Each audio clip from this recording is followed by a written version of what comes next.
Welcome to Alam academy. So आज के lecture में हम लोग कौन कौन से टॉपिक पढ़ने जा रहे हैं सबसे पहले देखते हैं। तो सबसे पहला टॉपिक है हमारा electric potential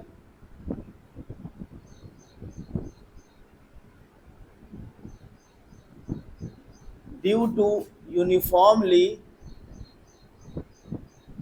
charge thin spherical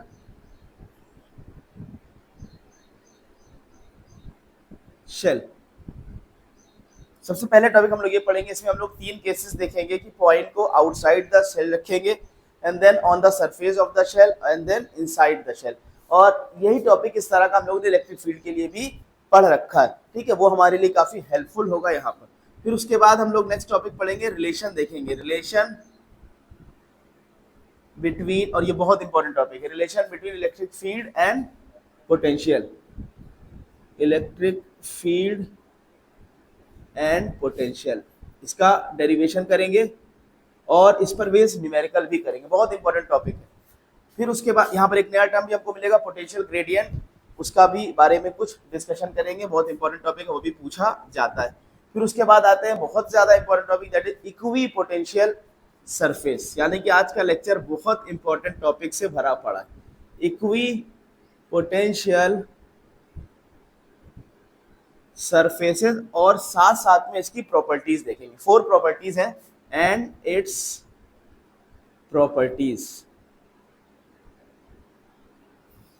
फिर उसके बाद इक्वी पोटेंशियल सरफेस पर ही हमारी बात होती रहेगी और हम लोग चार्ज सिस्टम के, अलग अलग चार्ज सिस्टम के केस में हम लोग इक्वी पोटेंशियल सरफेसेस को ड्रॉ करके देखेंगे, ठीक। Equi potential surfaces of various charge system, equi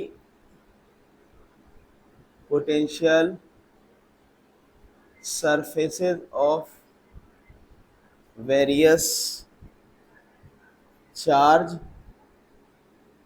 system। और एंड में जैसे हम लोग अभी तक करते चले आ रहे हैं कि न्यूमेरिकल्स सॉल्व करते हैं, ठीक है। आज का जो न्यूमेरिकल रहेगा वो बेस रहेगा इस पर, relation between electric field and potential, इस पर न्यूमेरिकल करेंगे। सो कुल ये टॉपिक कितने होगा, 1 2 3 4 5 टॉपिक्स हो गए। सो विदाउट एनी डिले जल्दी जल्दी टॉपिक को कवर करते हैं, ठीक। सबसे पहला टॉपिक है हमारा electric potential due to uniformly charge thin spherical shell, बहुत ही इजी टॉपिक, इलेक्ट्रिक पोटेंशियल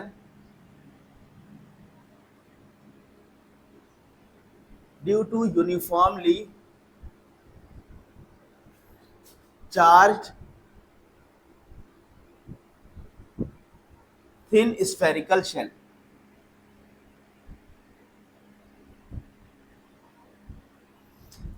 देखिए, आपको एक टॉपिक जब आपके सामने बोर्ड पर आया तो आपको याद आ गया होगा, इलेक्ट्रिक फील्ड में भी हम लोगों ने uniformly charge thin spherical shell के बारे में बात की थी। यहाँ पर हमारे पास एक स्फेरिकल शेल है जो कि बहुत थिन है, समझ लीजिए जैसे फुटबॉल है, फुटबॉल अंदर हॉलो होती है, बिल्कुल इसी तरह से एक स्फेरिकल शेप है, जैसे फुटबॉल में बहुत पतली सी होती है, बैलून ले लीजिए या फुटबॉल ले लीजिए, तो उसके बारे में हम लोग बात करने वाले हैं।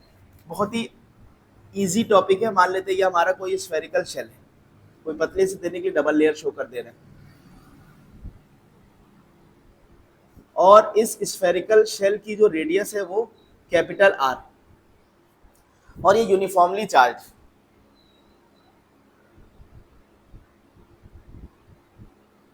ये thin spherical shell uniformly charge है, इसका रेडियस कैपिटल आर। तो इसमें हम लोग 3 केसेस के बारे में बात करेंगे कि जब हमारे पास जो एक पॉइंट है P, वो जिसकी डिस्टेंस इसके सेंटर से स्मॉल r है, यानी कि फर्स्ट केस में this point lies outside the spherical shell, यानी कि आप इतने समझदार हैं कि बता सकते हैं कि कैपिटल स्मॉल r की वैल्यू कैपिटल R से बड़ी है। तो पहला केस हम लोग देखेंगे, first case, when point P lies outside the shell, यानी कि ये कौन सा केस है, जब स्मॉल r की वैल्यू कैपिटल R से बड़ी होगी। सो अब देखिए इलेक्ट्रिक फील्ड में, अब इसमें बस एक इंपॉर्टेंट पॉइंट है, वो याद रखना है आपको, कि इलेक्ट्रिक फील्ड जब हम लोगों ने पढ़ी थी इस केस के लिए, इस केस के लिए जब थिन स्फेरिकल शेल होता था यूनिफॉर्मली चार्ज, तो वहां पर इलेक्ट्रिक फील्ड की जो वैल्यू हम कैलकुलेट करते थे, तो ये शेल ऐसे बिहेव करता था कि जैसे यहाँ पर इसके सेंटर पर सारे चार्ज कॉन्सेंट्रेट हो गए, यानी कि जैसे सेंटर पर अगर कोई एक चार्ज रखा है पॉइंट चार्ज, उसके अलावा इलेक्ट्रिक फील्ड जैसे निकल के आती है, वैसे ही ये आपका थिन स्फेरिकल शेल भी ये बिहेव करने लग जाता है कि इसके सेंटर पर सारे चार्ज कॉन्सेंट्रेट हो गए। तो अब यहाँ पर हम लोग इसको पॉइंट चार्ज की तरह से ट्रीट करते हुए इजिली वैल्यू निकाल लेंगे पोटेंशियल की। हम लोग ने पॉइंट चार्ज के अलॉन्ग पिछले लेक्चर में पढ़ रखी है। तो पोटेंशियल की वैल्यू क्या होती है, 1/4 pi epsilon not Q. Q charge हमने मान लिया, इसका जो सेंटर पर ये चार्ज क्यू की तरह से ये बिहेव कर रहा है कि सेंटर पर चार्ज का कॉन्सेंट्रेट हो गया है upon small R. So this is the value of electric potential when the point P lies outside the electric field. बस आप यहाँ पर एक बात ये लिख देंगे कि electric field of a thin shell of a uniformly thin shell, of a uniformly charged thin shell behave like a charge concentrated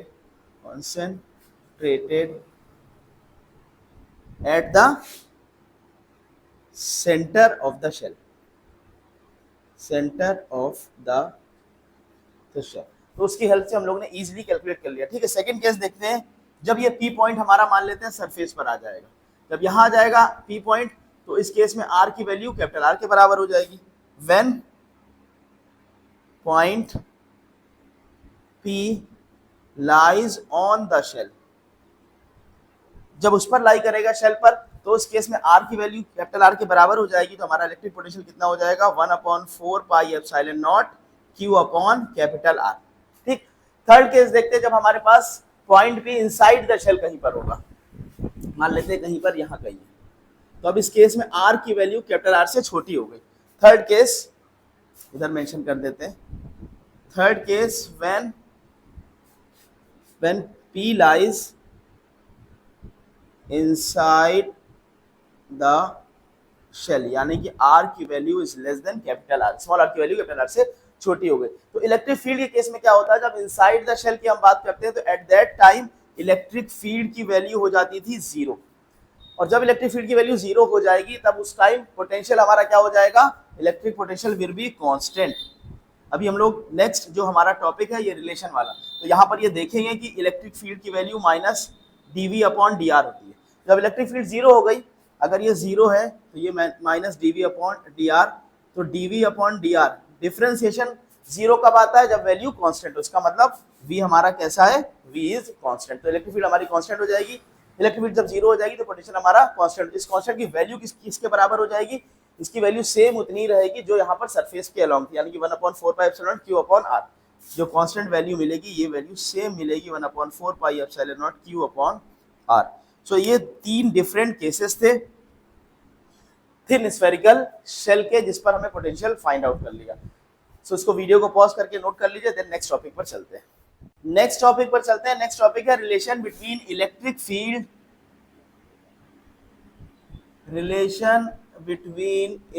field,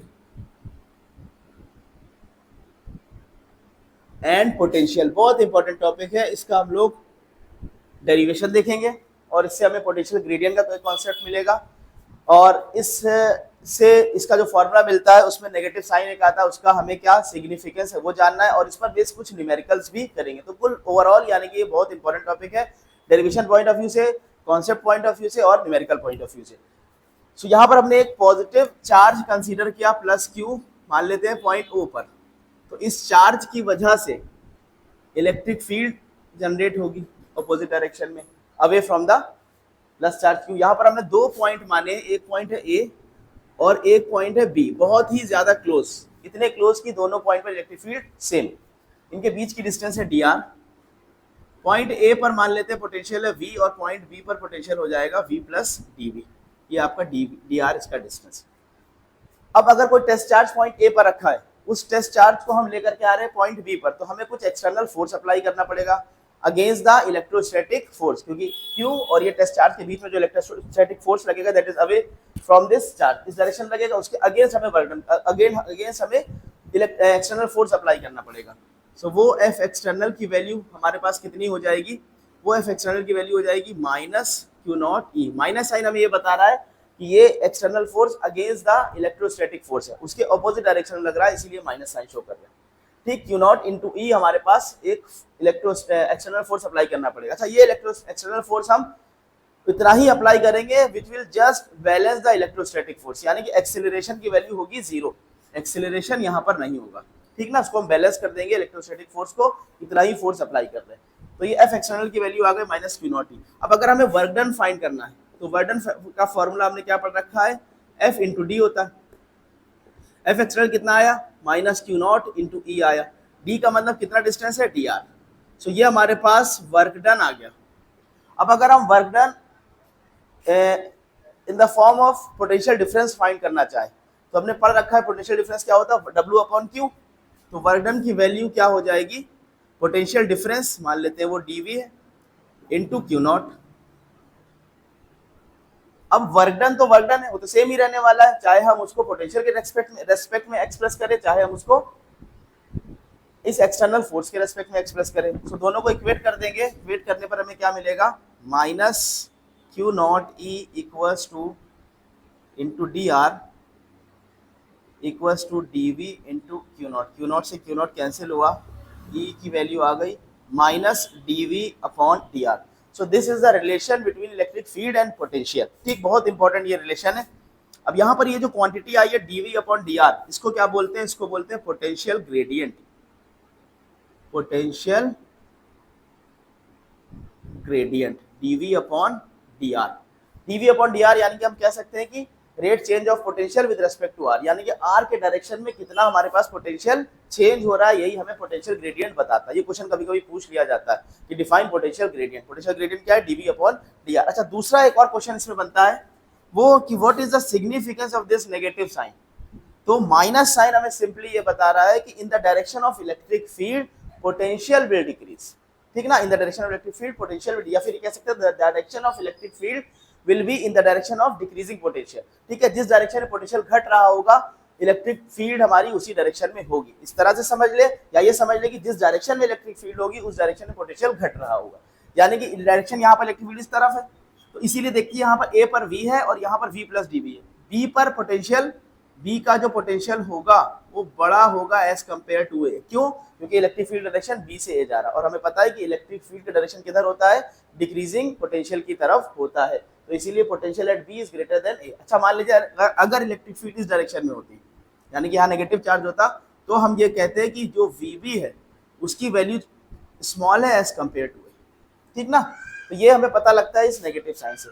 तो ये potential gradient d V upon d r. ठीक, इसको नोट कर लीजिए, उसके बाद नेक्स्ट टॉपिक पर चलेंगे और लास्ट में हम लोग इसी टॉपिक पर बेस इलेक्ट्रिक फील्ड और पोटेंशियल के रिलेशन पर बेस हम लोग कुछ न्यूमेरिकल्स भी करेंगे, 1 से 2 न्यूमेरिकल करेंगे। ठीक,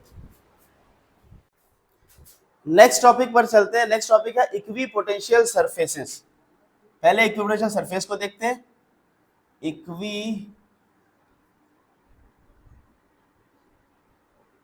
पोटेंशियल सरफेस, उसके बाद हम लोग इसकी प्रॉपर्टीज के बारे में बात करेंगे। ठीक, इंपॉर्टेंट टॉपिक है, ये भी बहुत ज्यादा इंपॉर्टेंट टॉपिक। देखिए इक्वी पोटेंशियल सरफेस, मोस्टली हमें जब भी हम कोई डेफिनेशन पढ़ने जाते हैं तो हमें जो उस डेफिनेशन का नाम होता है तो उसी से ही हमारे पास डेफिनेशन सामने आ रही होती है। यहाँ पर क्या वर्ड है, इक्वी। इक्वी मतलब हो गया हमारा इक्वल, एंड पोटेंशियल,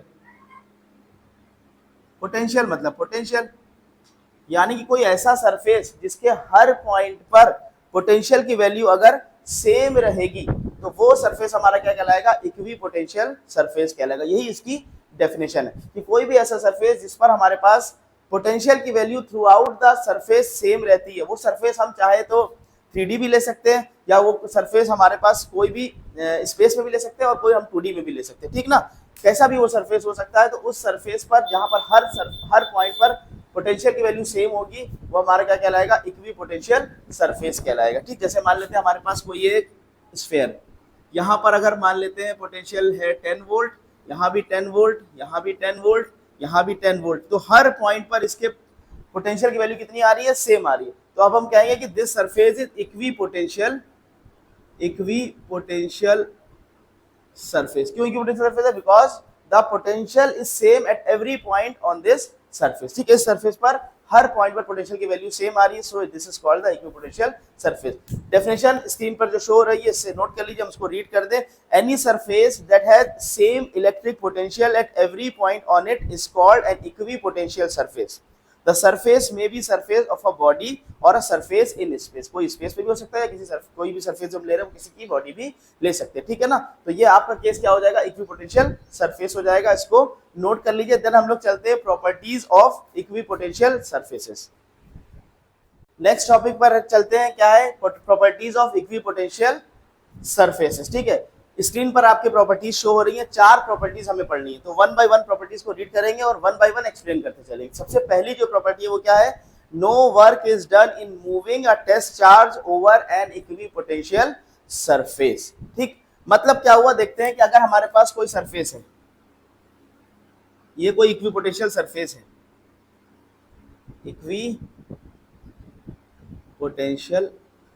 सरफेस, तो पहली प्रॉपर्टी कहती है कि इक्विपोटेंशियल सरफेस पर वर्क डन की वैल्यू कितनी होती है, 0, टेस्ट चार्ज को एक पॉइंट से दूसरी पॉइंट पर ले जाने के लिए, ठीक है। चेक करते हैं कैसे इसको एक्सप्लेन करते हैं। मान लेते हैं हमारे पास कोई 2 पॉइंट है, ए एंड बी, कहां पर है ये, इक्विपोटेंशियल सरफेस पर। अब हमें ये मालूम है कि the potential at A is equal to potential at B, तभी तो इक्विपोटेंशियल सरफेस। अभी हमने पढ़ा है कि इक्विपोटेंशियल सरफेस किसको बोलते हैं, the surface at which the potential is same या कांस्टेंट, ठीक है। तो वी ए बराबर वी बी है। तो अब अगर हमें कोई भी टेस्ट चार्ज ए से बी पर लेकर के जाना है या बी से ए पर लेकर के आना है, तो वर्क डन की वैल्यू क्या होती है, उस टेस्ट चार्ज का इनटू पोटेंशियल डिफरेंस। अब हर पॉइंट पर पोटेंशियल डिफरेंस की वैल्यू तो पोटेंशियल तो इक्वल है, तो डिफरेंस कितना हो जाएगा, ये 0 हो जाएगा। So the work done will be 0 on the surface of equipotential surface for moving a positive test charge, for moving a test charge, ठीक है। टेस्ट चार्ज को एक पॉइंट से दूसरे पॉइंट पर ले जाने के लिए वर्क डन कितना करना पड़ेगा हमें, इक्विपोटेंशियल सरफेस पर 0 होगा। This is the first property, आपकी फर्स्ट प्रॉपर्टी हो गई, ठीक। सेकंड प्रॉपर्टी देखते हैं, सेकंड प्रॉपर्टी क्या कह रहा है, electric field is always normal to the equipotential surface at every point.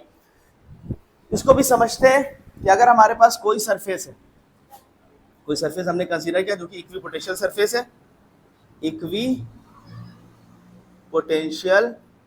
Surface है। सेकंड पॉइंट ये कह रहा है कि इक्विपोटेंशियल सरफेस पर सिर्फ और सिर्फ इलेक्ट्रिक फील्ड जो मिलेगी वो नॉर्मल मिलेगी, 90 डिग्री पर मिलेगी, ठीक। इसको चेक करते हैं कि कैसे ये 90 डिग्री पर मिलेगी। ये हमारा प्रॉपर्टी है। मान लेते हैं कि अगर इलेक्ट्रिक फील्ड हमारे पास अदर देन 90 डिग्री है, सपोज कर लीजिए अगर इलेक्ट्रिक फील्ड एग्जिस्ट कर रही है अदर देन 90, तो इसके 2 कंपोनेंट्स होंगे, एक component in the direction of electric potential surface, ठीक, और एक नॉर्मल। तो अगर ये सरफेस यानी कि जिसको हम कह लेंगे, मान लीजिए थीटा ले रहे हैं, तो ई कॉस थीटा जो कि in the direction of the surface है, अगर ये नॉन जीरो हुआ, तो जब ये नॉन जीरो हुआ यानी कि यहाँ पर इस अलोंग, इस सरफेस के अलोंग इलेक्ट्रिक फील्ड है, इलेक्ट्रिक फील्ड है, इसका मतलब हमें कुछ ना कुछ वर्क डन करना पड़ेगा for moving a test charge is against this electric field. तो अभी तो हमारी बात हुई कि सरफेस पर वर्क डन कितना होता है, सरफेस पर तो वर्क डन 0 होता है।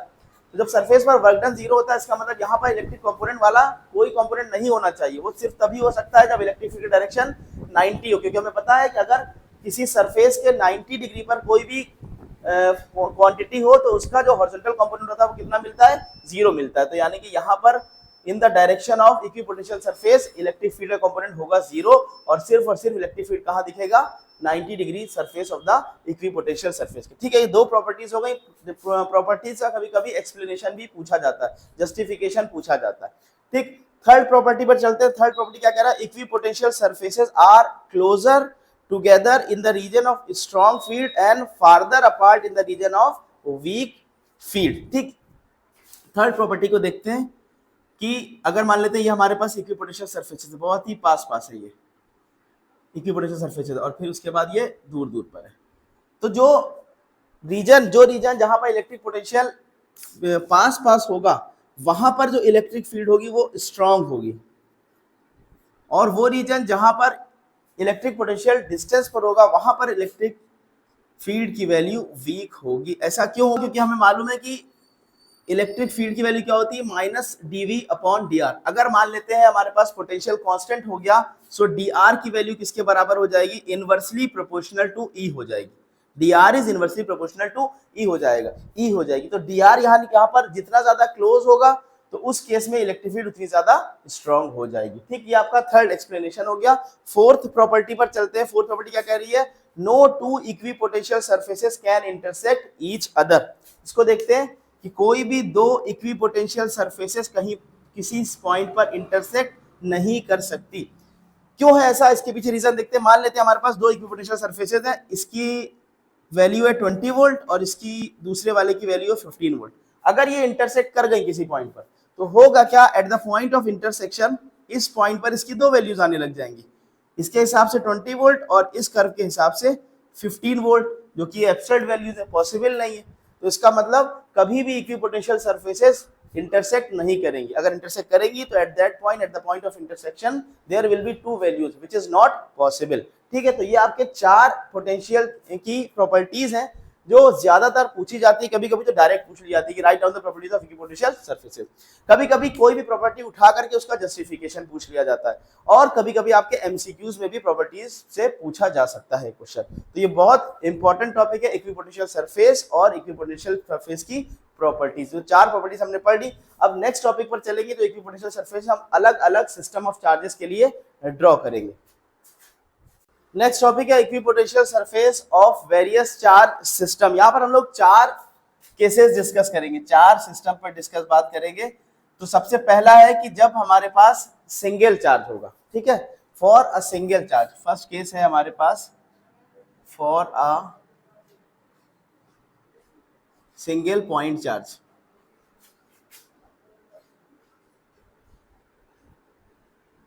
अलग अलग चार्ज सिस्टम के लिए हम इक्विपोटेंशियल सरफेस को ड्रॉ कर रहे हैं। हमारे पास सपोज कर लीजिए पॉजिटिव चार्ज रखा हुआ। अब हमें ये मालूम है कि पोटेंशियल का फॉर्मूला क्या होता है, 1/4 pi epsilon not Q upon R। V किस पे डिपेंड कर रहा है, R पर, ठीक ना। अगर हमारे पास पोटेंशियल कांस्टेंट है तो R भी कांस्टेंट हो जाएगा, ठीक। तो यहां पर इस केस में हमें जो इक्विपोटेंशियल सरफेसेस मिलेंगे वो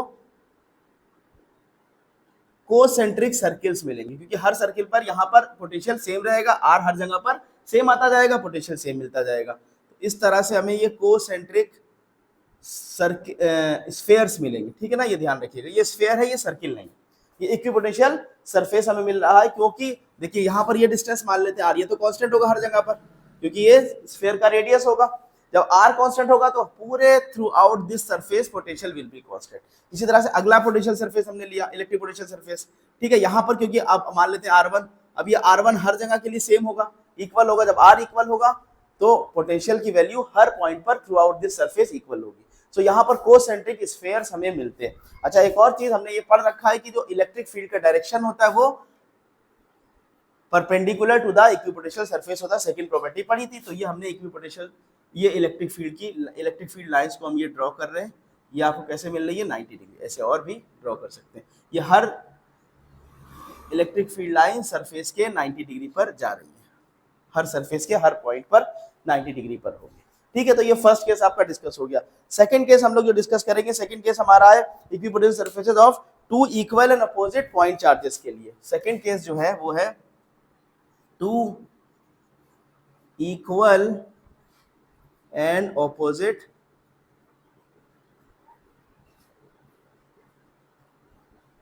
पॉइंट चार्जेस, यानी कि यहां पर एक हमारे पास पॉजिटिव चार्ज और दूसरा है नेगेटिव चार्ज, यानी कि इन लोगों ने क्या बना लिया, डाइपोल बना लिया। कि डाइपोल जैसा कुछ सिस्टम बन गया। क्योंकि डाइपोल में तो ये होता है कि इक्वल एंड अपोजिट चार्ज से keeping at a very small distance, वही हमारा डाइपोल होता है, इलेक्ट्रिक डाइपोल। तो ये डाइपोल जैसा कुछ बन रहा है, इलेक्ट्रिक डाइपोल पूरा मेंशन कर देते हैं, इलेक्ट्रिक डाइपोल।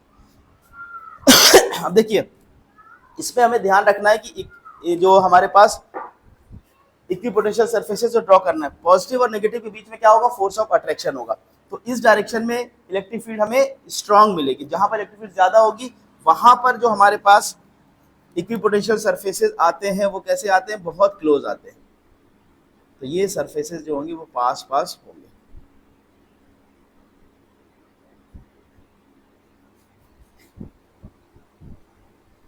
इस तरह से ड्रॉ करना है। ये ध्यान रखिएगा कि ये सेंटर पर नहीं है इस बार ये राइट में पॉजिटिव वाला और लेफ्ट में नेगेटिव वाला। और अगर हम इलेक्ट्रिक फील्ड लाइंस को ड्रॉ करें तो ये पॉजिटिव से नेगेटिव, ये कुछ इस तरह से आ जाएंगी।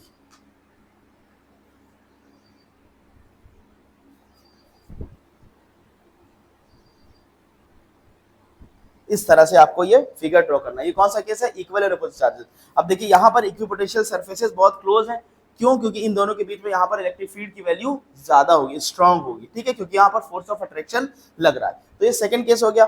थर्ड केस डिस्कस करते हैं। थर्ड केस कौन सा है? यहाँ पर दो चार्जेस लिए, इक्वल और अपोजिट। अब जो चार्जेस हम लोग लेंगे वो कैसे होंगे? सेम नेचर के, यानी कि दोनों पॉजिटिव चार्ज ले रहे हैं। Equal and same charge, equal and same charges, यानी कि यहाँ भी हमारे पास पॉजिटिव है और इधर भी पॉजिटिव। अब देखिए जब दो पॉजिटिव आ गए तो क्या होगा? रिपल्शन फोर्स लग जाएगा। तो इस केस में हमें जो दिखाना होगा चार्जेस को कुछ इस तरह से, यहाँ पर जो इलेक्ट्रिक फील्ड होगी अब इन दोनों के बीच में वो वीकर शो करनी होगी। ये चीज का ध्यान रखना है। इस तरह से कुछ आएगा।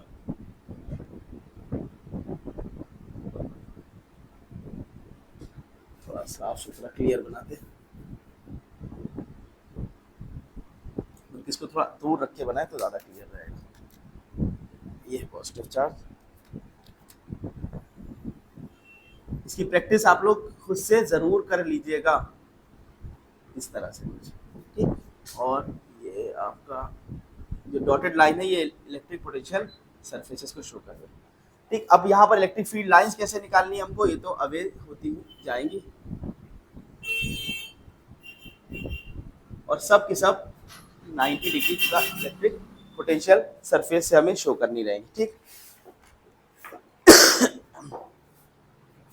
और भी शो कर देते हैं दो लाइन। तो ये आपका कौन सा केस है? जब हमारे पास इक्वल और सेम चार्जेस होंगे तो उनके बीच में इक्विपोटेंशियल सरफेस। अब यहाँ पर देखिए तो इनके बीच में ये वाला जो पॉइंट है यहाँ पर वीकर इलेक्ट्रिक फील्ड डेवलप होगी। क्यों? क्योंकि यहाँ पर क्या है? इक्विपोटेंशियल सरफेसेस बहुत डिस्टेंस पर, अभी हम लोगों ने पढ़ा हुआ है इक्विपोटेंशियल सरफेस जितने ज्यादा क्लोज उतनी स्ट्रॉन्ग इलेक्ट्रिक फील्ड और जितनी ज्यादा दूरी पर उतनी वीक इलेक्ट्रिक फील्ड। फिर लास्ट केस डिस्कस करते हैं, वो है हमारे पास व्हेन यूनिफॉर्म इलेक्ट्रिक फील्ड जब होगी। Uniform for uniform electric field. Uniform electric field आपको मालूम है कैसे रिप्रेजेंट करी जाती है? Parallel and equi distance line से हम यूनिफॉर्म इलेक्ट्रिक फील्ड को रिप्रेजेंट करते हैं। ये आपकी इलेक्ट्रिक फील्ड को हमने रिप्रेजेंट कर दिया पैरेलल और इक्वी डिस्टेंस लाइन से, ठीक। अब यहां पर हम इक्विपोटेंशियल सरफेसेस जो शो करे जाते हैं वो कुछ इस तरह से आएंगे।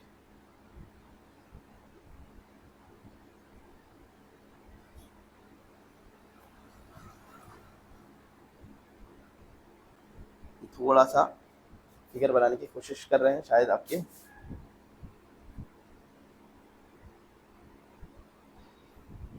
ठीक ना। इस तरह से हमारे पास इक्वली स्पेस पर इक्विपोटेंशियल सरफेसेस रखे होंगे। ऊपर दिखेगा नहीं शायद, यहाँ पर लिख लेते हैं, these are the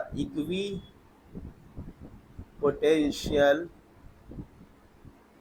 surface. Equal distance पर ये एक प्लेन के फॉर्म में इक्विपोटेंशियल सरफेसेस रखे होंगे। तो ये इलेक्ट्रिक फील्ड का डायरेक्शन। तो ये सारी बातें हो गई इक्विपोटेंशियल सरफेसेस के लिए। अब एक लास्ट बात इसके बारे में जानते चले कि इसकी इंपॉर्टेंस क्या है। सो इसकी इंपॉर्टेंस ये है कि इक्विपोटेंशियल सरफेस हमें क्या करता है? हमें इलेक्ट्रिक फील्ड का डायरेक्शन और उसका मैग्नीट्यूड को विजुलाइज कराने में हेल्पफुल है, क्योंकि हमें मालूम है कि इलेक्ट्रिक फील्ड डायरेक्शन हमेशा कहाँ होगा? 90 degree of the surface of equipotential, ये 90 डिग्री पर है, ठीक। एक चीज और दूसरा हमको ये मालूम है कि जो इक्विपोटेंशियल सरफेसेस जितने ज्यादा क्लोजली अगर क्लोज होंगे इसका मतलब वहां पर इलेक्ट्रिक फील्ड हमारा स्ट्रांग होगा, ठीक है। सो ये आपका इक्विपोटेंशियल सरफेसेस के बारे में भी बात हो गई। अब लास्ट हम लोग चलते हैं न्यूमेरिकल्स करेंगे, इसको नोट कर लीजिए। अब लास्ट में कुछ न्यूमेरिकल्स कर लेते हैं सो दैट हमारा कॉन्सेप्ट बहुत क्लियर हो जाए। तो हम लोग 3 न्यूमेरिकल करेंगे। उसमें सबसे पहला numerical warm up numerical type. Warm up समझते हैं ना, जैसे हम लोग जब मैच खेलने जाते हैं, कोई भी स्पोर्ट्स खेलते हैं, पहले अपनी बॉडी के लिए वार्म अप कर लेते हैं। बिल्कुल उसी तरह से एक वार्म अप न्यूमेरिकल हम आपके लिए लेकर के आए, यानी कि हल्का फुल्का, बिल्कुल हल्का सा फुल्का न्यूमेरिकल, ताकि हम लोग थोड़ा सा उसके टोन में आ जाए, ठीक है ना। उसके बाद हम लोग अच्छे न्यूमेरिकल करेंगे। सबसे पहला क्वेश्चन जो सीक्वेंस से अगर हम लोग चले तो हम लोगों का क्वेश्चन नंबर 5 है। प्रीवियस लेक्चर के हम सीक्वेंस से चल रहे हैं, 4 क्वेश्चन हम लोग कर चुके हैं। क्वेश्चन आपकी स्क्रीन पर शो हो रहा है, find the electric field between 2 metal plate 3 millimetre apart connected to 12 volt battery. बहुत ही चूरन सा क्वेश्चन। अगर हम इसको मान लीजिए गिवन जो डेटा है हमको वो मेंशन कर दे, क्या दे रखा है? हमें फाइंड करना है इलेक्ट्रिक फील्ड किसके बीच में? दो मेटल प्लेट के बीच में, जिनके बीच की डिस्टेंस कितनी दे रखी है, 3 मिलीमीटर दे रखी है, ठीक। और जो 12 वोल्ट बैटरी में कनेक्ट है, यानी कि पोटेंशियल दे रखा है 12 वोल्ट, और हमें ई फाइंड करना है। अब ई इक्वल्स टू, अभी हमने फॉर्मूला पढ़ा है, क्या होता है, वी अपॉन आर होता है, सिंपल। वी बराबर क्या हो गया, 12 वोल्ट, और ये आर है 3 mm, इसको कन्वर्ट कर देंगे मीटर में, 3 × 10⁻³ 3 4 जा 12। सो इलेक्ट्रिक पोटेंशियल आ गया 4 × 10⁻³ न्यूटन पर कूलम, ठीक ना, न्यूटन पर कूलम इलेक्ट्रिक फील्ड की वैल्यू आ गई। ये बहुत ही इजी सा, बहुत आसान सा एक क्वेश्चन था, वार्म अप क्वेश्चन, ठीक। इसको नोट कर लीजिए, फिर हम लोग चलते थोड़े अच्छे क्वेश्चन नेक्स्ट क्वेश्चन पर। नेक्स्ट क्वेश्चन जो हमारे सीक्वेंस में अगर हम चलें तो सीक्वेंस से क्वेश्चन नंबर 6 बनता है, स्क्रीन पर शो हो रहा है। A uniform electric field E of 300 newton पर coulomb is directed along negative x-axis. A, B and C are the 3 points in the field having x and y coordinates in meter as shown in figure. Find the potential difference delta VBA, delta VCB and delta VCA. ठीक है, हमें 3 potential differences find करने, तो इसके board पर भी diagram को draw कर लेते हैं, ठीक है। स्क्रीन पर आपके फिगर शो हो रहा है। दो हमारे पास एक्सेस है, this is Y axis and this is X axis. So the direction of electric field किधर है, इन द नेगेटिव डायरेक्शन, ठीक है। नेगेटिव डायरेक्शन, उसका मैग्नीट्यूड गिवन है, कितना है, 300 न्यूटन पर कूलम मैग्नीट्यूड गिवन है। नेगेटिव डायरेक्शन में इलेक्ट्रिक फील्ड का डायरेक्शन कुछ इस तरह का डायग्राम है।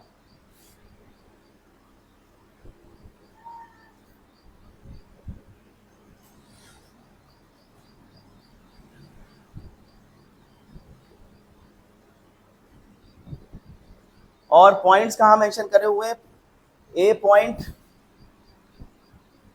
ये 4 -4 कॉमा 4,1 4,1 माइनस नहीं 4,1, और इसी के जस्ट ऊपर बी पॉइंट यानी कि 4,1 से, और लास्ट में यहाँ पर सी पॉइंट है -3,4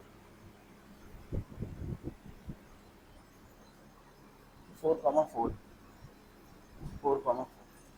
सो ये पॉइंट्स दे रखे हैं, हमें फाइंड क्या करना है, 3 पार्ट है इसके। पहला फाइंड करना है डेल्टा VBA, यानी कि पोटेंशियल डिफरेंस ए और बी के बीच।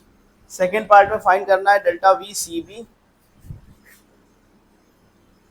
और थर्ड पार्ट में फाइंड करना है डेल्टा VCA। सो देखिए, सबसे पहले VBA का ये देखते हैं। इलेक्ट्रिक फील्ड हमारी कांस्टेंट है, इलेक्ट्रिक फील्ड हमारी यूनिफॉर्म है, कितनी है, 300 न्यूटन पर कूलम। ए और बी को अगर हम देखेंगे तो वर्टिकल डायरेक्शन में वो इस तरह से एक ही पोजीशन पर रखे हुए, क्योंकि हमारे पास एक्स कोऑर्डिनेट कैसा है, 4 और 4, चेंज नहीं हो रहा है, ठीक ना। तो हमको ये बात मालूम है कि जब भी हमारे पास इक्विपोटेंशियल, जब भी हमारे पास यूनिफॉर्म इलेक्ट्रिक फील्ड मिलेगी तो उसके परपेंडिकुलर डायरेक्शन के अंदर पोटेंशियल चेंज नहीं होता। क्यों नहीं होता, इसको भी समझ ले, क्योंकि हमने फॉर्मूला क्या पढ़ा, E = dV/dr। अब E = dV/dr, हमें जो ध्यान रखना है, ये जो -dV/dr, ये जो dr है ना, इसको ध्यान रखना है। dr का जो डायरेक्शन लेना है वो हमेशा लेना है in the direction of electric field. ये चीज हमेशा पॉइंट ध्यान रखनी है, अदरवाइज आपका न्यूमेरिकल गलत हो जाएगा। dr का डायरेक्शन किधर होगा, इन the direction of electric field, ठीक। अब अगर हमें चाहिए पहला केस डेल्टा VBA, यानी कि पोटेंशियल डिफरेंस हमें चाहिए ए और बी के बीच में। पोटेंशियल डिफरेंस हम कैसे फाइंड करते हैं, जब हम dr, पोटेंशियल डिफरेंस हमारा क्या निकलेगा, -E × dr निकलेगा, ठीक, -E × dr निकलेगा। तो जब हम dr देखेंगे तो ये इस डायरेक्शन में बढ़ा ही नहीं है, तो वैल्यू r की कुछ चेंज ही नहीं हुई है, तो क्योंकि 4 ये भी है 4 ये भी है, तो जब भी पोटेंशियल हमारा वर्टिकल डायरेक्शन में कुछ चेंज नहीं हो रहा होता तो वैल्यू कितनी हो जाएगी, 0 हो जाएगी। तो VAB की वैल्यू हमें ये केस में 0 हो जाएगी। क्यों ऐसा हो रहा है, क्योंकि यहाँ पर dr की वैल्यू आपकी कितनी निकल के आ रही है, dr की वैल्यू हो जा रही है 0। हमें इसी डायरेक्शन में dr कैलकुलेट करना होता है, in the direction of electric field.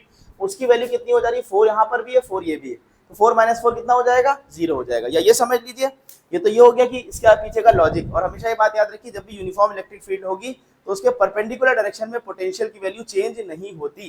तो ए पर भी वही पोटेंशियल, बी पर भी वही पोटेंशियल, दोनों का डिफरेंस कितना आ गया, पोटेंशियल डिफरेंस आ गया 0। पहला पार्ट हो गया। दूसरा पार्ट करते हैं VCB, यानी कि हमें ये फाइंड करना है।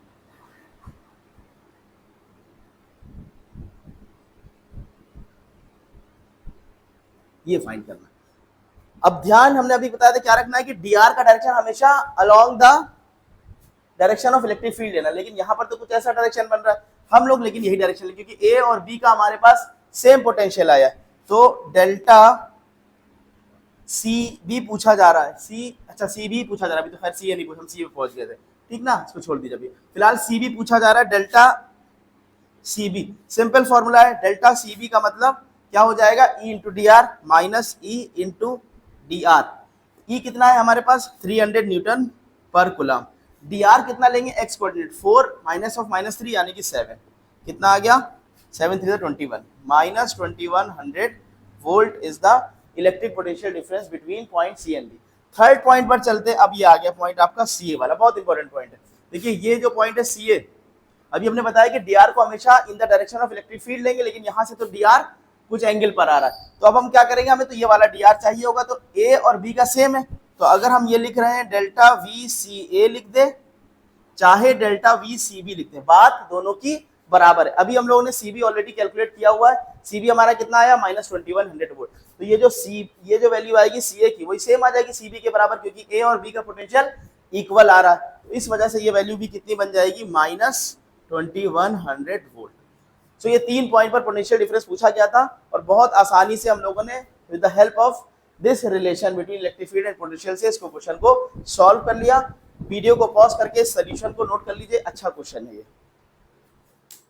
आज के लास्ट न्यूमेरिकल पर चलते हैं, क्या कह रहा है question, 3 points A B and C lie in a uniform electric field E of 5 into 10 की पावर 3 न्यूटन पर coulomb as shown in figure, find the potential difference between A and C. Screen पर देखिए, question को अच्छी तरह से पढ़ लीजिए और फिगर को देखिए, ठीक है। अब हमें क्या फाइंड करना है, पोटेंशियल डिफरेंस फाइंड करना है बिटवीन ए एंड सी। पहले तो फिगर को ड्रॉ करते हैं। इलेक्ट्रिक फील्ड का डायरेक्शन कुछ ऐसा है,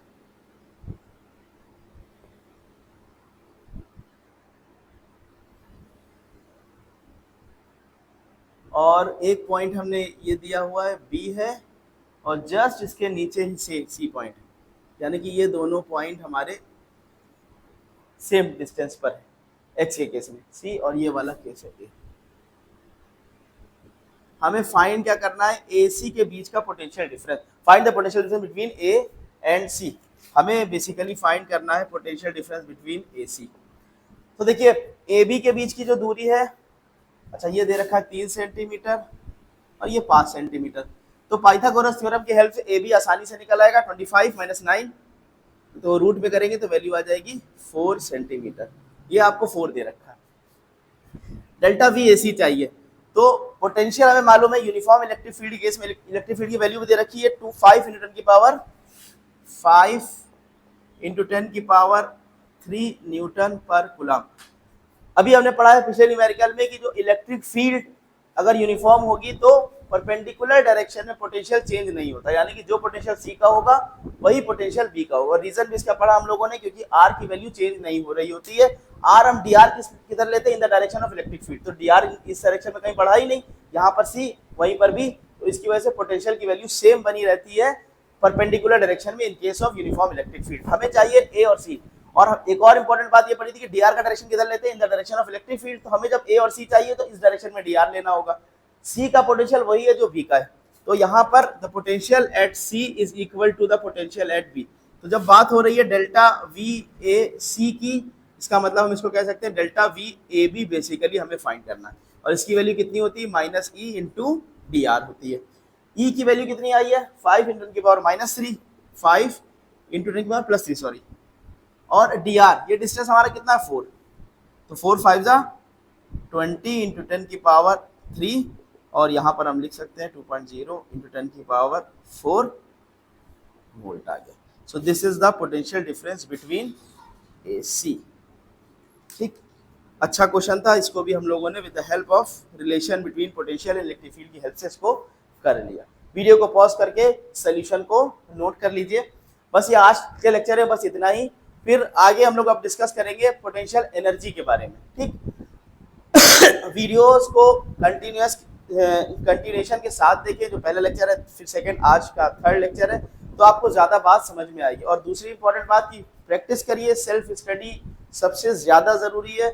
ज्यादा से ज्यादा न्यूमेरिकल्स करिए, आपको कॉन्सेप्ट बता दिए गए, उस कॉन्सेप्ट को अप्लाई करके क्वेश्चन सॉल्व करने की कोशिश करिए। Thank you student.